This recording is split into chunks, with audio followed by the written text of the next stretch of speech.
Hello friends, வணக்கம். வாங்க இன்றைக்கி நம்ம வீடியோவில் ரொம்ப ஈஸியான நல்ல டேஸ்டியான ஒரு ஸ்வீட் ரெசிபி ரவா லட்டு எப்படி பண்ணுறதுன்னு பார்க்கலாம். இந்த மெத்தடில் ட்ரை பண்ணி பாருங்கள். ரொம்ப ஈஸியாக பண்ணிடலாம். இதுக்கு பாகெல்லாம் எதுவும் வைக்க தேவையில்லை. இது ஒரு 20 நிமிஷத்துலேருந்து அரை மணி நேரத்தில் செஞ்சிடலாம். இப்போ நம்ம இது எப்படி பண்ணுறதுன்னு பார்க்கலாம்.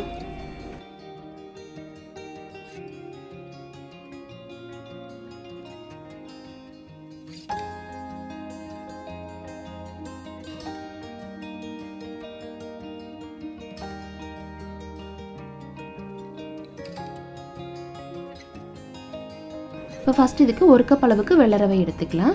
இது நம்ம வழக்கமாக கடையில் வாங்குகிற வறுத்த ரவை தான். இது வந்து அப்ராக்சிமேட்டாக ஒரு 1/4 கிலோ இருக்கும். 1 கப் ரவைக்கு அரை கப் அளவுக்கு சர்க்கரை எடுத்துக்கலாம். இது வந்து மிக்சி ஜாரில் சேர்த்து இதோட 2-3 ஏலக்காய் சேர்த்து நல்லா பவுடர் பண்ணி எடுத்துக்கலாம்.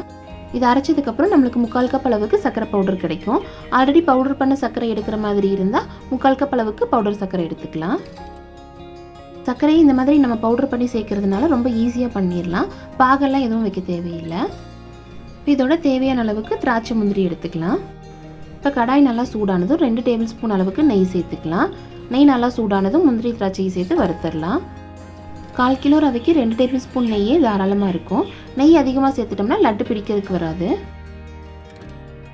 இப்போ திராட்சை முந்திரி இந்த அளவுக்கு நல்லா வறுப்பட்டதும் ரவையை சேர்த்துடலாம். ரவையை சேர்த்ததும் ஸ்டவ்வை சிம்மில் வச்சுட்டு ஒரு 5 நிமிஷத்துக்கு நல்லா வறுத்துக்கலாம். ரவை வந்து கலர் மாறிடக்கூடாது. நல்லா சூடாகி நல்லா வாசம் வர வரைக்கும் வறுத்துக்கலாம்.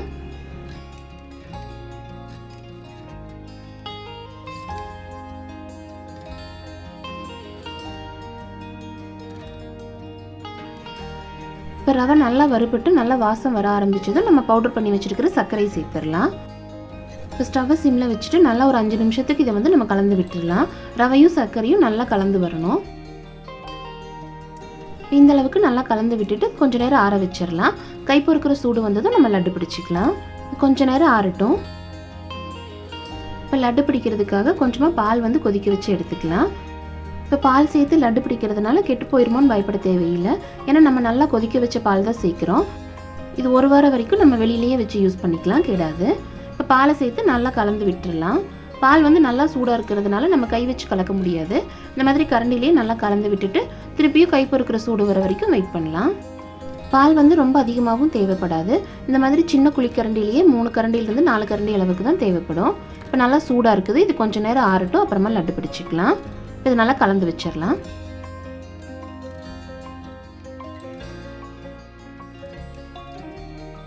இது வந்து கை பொறுக்கிற அளவுக்கு சூடு வந்துருச்சு.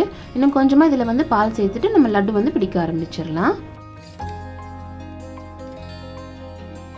இது வந்து ரொம்ப பெருசாகவும் இல்லாமல் ரொம்ப சின்னதாகவும் இல்லாமல் ஓரளவுக்கு மீடியமான உருண்டைகளை பிடிச்சிக்கலாம். நல்லா டேஸ்டியான ரவா லட்டு சூப்பராக ரெடி ஆயிடுச்சு. இந்த மெத்தடில் ரொம்ப ஈஸியாக பண்ணிடலாம். கண்டிப்பாக ட்ரை பண்ணி பாருங்கள். இப்போ இதே மாதிரி எல்லா ரவையும் நம்ம லட்டு பிடிச்சி எடுத்துக்கலாம். 1/4 கிலோ ரவையில் நம்ம வந்து ஒரு 20லேருந்து 22 லட்டு ரெடி பண்ணலாம். இப்போ ஆடி மாதம் வரப்போகுது. ஆடி வெள்ளிக்கு நம்ம கண்டிப்பாக ஏதாவது ஸ்வீட் செய்வோம்.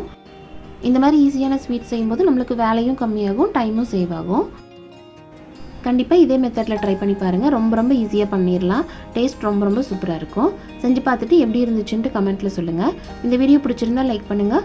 உங்கள் ஃப்ரெண்ட்ஸ் அண்ட் ஃபேமிலிக்கு ஷேர் பண்ணுங்கள். மறக்காமல் நம்ம சேனலை சப்ஸ்கிரைப் பண்ணுங்கள். தேங்க்யூ.